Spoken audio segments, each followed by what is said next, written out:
چقدر آرامش بخشه. صبح بخیر مردم، خورشید تو آسمونه. مردم خوابن. خب دیگه نوبت منه که بدرخشم. تو برو پایین. مردم نگاه من کنی. هیچ کس تو رو نگاه نمیکنه جز احمقا. کوچولو توی سیارت بیش نیستی. من یه ستارم. مردم یه زمانی منو پرستش میکردن. مردم جاهل البته. هرچی. میدونستی که حالت عادی کیهان و فضا شب و تاریکیه؟ تو با نور خود میای به صورت مصنوعی روشنش میکنی.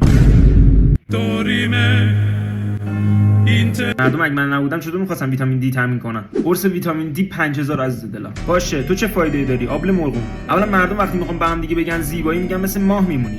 دوما اینجا چاله‌ای رو صورت من همون شهاب سنگایی‌ان که می‌خواسته بخوره زمین من نذاشتم. دوران دایناسور دیدم چطور جلو شهاب سنگاری گرفتی. هنوز که هنوز تیکه سنگاشو تو ماه‌تت فسیلا پیدا می‌کنم مردم. بچا آروم باشین.